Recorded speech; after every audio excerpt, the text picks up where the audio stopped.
नमस्कार दोस्तों, आप सभी का स्वागत है एक नए वीडियो में। आज की ये वीडियो के द्वारा हम सीखेंगे एनसीडी स्कैनिंग को आसानीपूर्वक किस प्रकार से करेंगे, जिसमें आपको बार-बार स्क्रॉल करके नीचे की तरफ नहीं जाना होगा। ई-कवच पोर्टल को अपनी आईडी और पासवर्ड से लॉगिन कर लेंगे और इसके एनसीडी वाले कॉलम में क्लिक करेंगे। एनसीडी एनरोलमेंट फीचर में क्लिक करेंगे तो यहाँ पर आपके एरिया के जितने भी व्यक्ति हैं उन सभी की लिस्ट ऑन होकर आ जाएगी। किसी भी व्यक्ति की स्क्रीनिंग करने के लिए आपको यहाँ पर रेड कलर में उस व्यक्ति का नाम देखने को मिल जाएगा और यहाँ पर ई-कवच आईडी, फैमिली आईडी, लोकेशन, अब एड्रेस यदि बना है तो वह यहाँ पर देखने को मिलेगा। डिजीज समरी, डिसीज की आप स्क्रीनिंग कर देंगे तो वह आपको यहाँ पर देखने को मिलेगी। सीवैक डन है तो यस यहाँ पर देखने को मिल रहा है। एग्जामिन का कॉलम आपको यहाँ पर लाइट ब्लू कलर से देखने को मिल रहा है। इसमें आप 2 बार टाइप करें तो परफॉर्म स्क्रीनिंग का कॉलम ऑन होकर आ जाएगा। इसमें क्लिक करें। जैसे आप इसमें क्लिक कर देंगे तो यहाँ पर स्क्रीनिंग करने के लिए उस व्यक्ति की पर्सनल हिस्ट्री ऑन होकर आ जाएगी। हेल्थ इंफ्रास्ट्रक्चर को यहाँ से सिलेक्ट करें, जो भी आपका आम है उसे सिलेक्ट कर लें और यहाँ पर आप उस व्यक्ति की जो पर्सनल हिस्ट्री है उसे फिल करेंगे। उस व्यक्ति से आप पूछ लेंगे कोई भी बीमारी यदि नहीं है तो आप सभी में नो में क्लिक कर दें। यदि कोई भी समस्या है उस व्यक्ति को इसमें से रिलेटेड तो आप यस में क्लिक करेंगे। अब आप इस तरीके से स्क्रॉल करके नीचे की तरफ आएंगे। हाइट आप सेंटीमीटर में यहाँ पर टाइप करें और वेट जितना भी रहेगा उसको आप यहाँ से टाइप करें। तो यहाँ पर body mass index automatic fill होकर आ जाएगा। सेव एंड कंटिन्यू में क्लिक करें। जैसे आप इसमें क्लिक करेंगे तो हाइपरटेंशन में ऑटोमेटिक पहुँच जाएगा और यहाँ पर आप फिर से हेल्थ इंफ्रास्ट्रक्चर को सिलेक्ट करें। सिस्टोलिक ब्लड प्रेशर को यहाँ पर फिल करें और डायस्टोलिक ब्लड प्रेशर को, हार्ट रेट जो भी है उसे आप यहाँ पर टाइप कर दें। स्टेटस आप यहाँ पर देखेंगे नो एबनॉर्मलिटी डिटेक्टर। यदि नॉर्मल ब्लड प्रेशर रहेगा तो यहाँ पर नो एबनॉर्मलिटी डिटेक्टर शो होगा। सेव एंड कंटिन्यू में क्लिक करें। It is recommended that blood pressure is check at least 3 time. Are you sure you want to proceed? Yes में click करें। तो हाइपरटेंशन की स्क्रीनिंग यहाँ पर कंप्लीट हो गई है। डायबिटीज की स्क्रीनिंग करने के लिए आप हेल्थ इंफ्रास्ट्रक्चर में क्लिक करें और इसका चयन करें। ब्लड ग्लूकोज टेस्ट डन किया है तो यस में क्लिक करेंगे और यहाँ पर रैंडम ब्लड शुगर को टाइप कर दें। सेव एंड कंटिन्यू में क्लिक करेंगे। ओरल स्क्रीनिंग अभी आप करेंगे। हेल्थ इंफ्रास्ट्रक्चर में क्लिक करें। एनी इशू इन माउथ में यदि कोई इशू है तो आप यस में क्लिक करें और नहीं है तो नो में क्लिक करके आगे बढ़ें। इस तरीके से आप इसे स्क्रॉल करेंगे। नो एबनॉर्मलिटी डिटेक्टर शो होगा। सेव एंड कंटिन्यू में क्लिक करें। यदि महिला है तो आपको यहाँ पर 2 कॉलम एक्स्ट्रा देखने को मिलेंगे, ब्रीस्ट और सर्वाइकल स्क्रीनिंग के। तो ब्रीस्ट स्क्रीनिंग करने के लिए आप यहाँ पर सिलेक्ट के ऑप्शन में क्लिक करेंगे। हेल्थ स्ट्रक्चर को सिलेक्ट करें।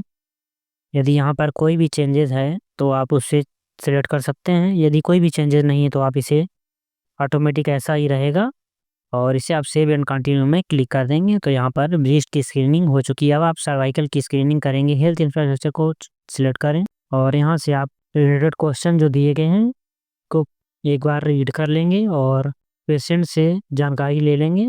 यदि इसमें से कोई रिलेटेड भी समस्या है तो आप यस में क्लिक करेंगे। यदि नहीं है तो नो में क्लिक करें सभी में और सेव एंड कंटिन्यू में क्लिक कर दें। अब आप COPD की स्क्रीनिंग करने के लिए यहाँ पर हेल्थ स्ट्रक्चर का चयन करें और यहाँ पर do you now have cough, यदि कफ अभी प्रेजेंट टाइम में तो यस करें, नहीं है तो नो में क्लिक करें और यहाँ पर सीवियरिटी ऑफ डिस्पेनिया का चयन करें। यहाँ पर जो फर्स्ट कॉलम दिया गया यदि सांस नहीं फूलता है तो आप इस वाले कॉलम का चयन करें। इसके बाद इस पॉपअप मैसेज को यहाँ पर क्लोज कर देंगे। अब आप सेव एंड कंटिन्यू में क्लिक कर दें। जैसे आप सेव एंड कंटिन्यू में क्लिक करेंगे तो इस व्यक्ति की स्क्रीनिंग हो गई है। अब आप पहले वाले कॉलम में क्या करते थे, जैसे इस व्यक्ति की स्क्रीनिंग हो जाती थी आप इस तरीके से स्क्रॉल करके नीचे की तरफ जाते थे। अब आपको यह नहीं करना है। यहाँ पर आप देखेंगे जो पहला टैब देखने को मिल रहा था इसमें आप फिर से क्लिक करेंगे तो जिस व्यक्ति की आपने स्क्रीनिंग की थी उसका नाम आपको यहाँ पर रेड कलर में ही देखने को मिलेगा। इसमें आपको कुछ भी नहीं करना। इस व्यक्ति की स्क्रीनिंग हो चुकी है, इसको आपको टच नहीं करना। अब आपको सेकंड वाले व्यक्ति का यहाँ पर स्क्रीनिंग करनी है तो आप इसमें क्लिक करेंगे, फिर से 2 बार टाइप करेंगे और परफॉर्म स्क्रीनिंग में क्लिक करेंगे। इस तरीके से आपको जैसे आपने पहले व्यक्ति की स्क्रीनिंग की थी उसी तरीके से आप इसकी भी स्क्रीनिंग को कंप्लीट करेंगे। इस तरीके से आप सभी जानकारी को यहाँ सर पेशेंट की स्थिति के अनुसार चयन कर लेंगे या पेशेंट से पूछ लेंगे।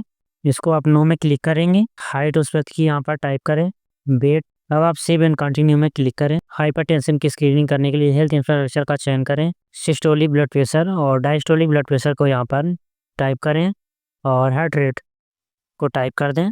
सेव एंड कंटिन्यू में क्लिक करें और इससे पॉपअप मैसेज को यस में क्लिक करें। अब आप डायबिटीज़ की स्क्रीनिंग करेंगे। हेल्थ इंफ्रास्ट्रक्चर का चयन करें।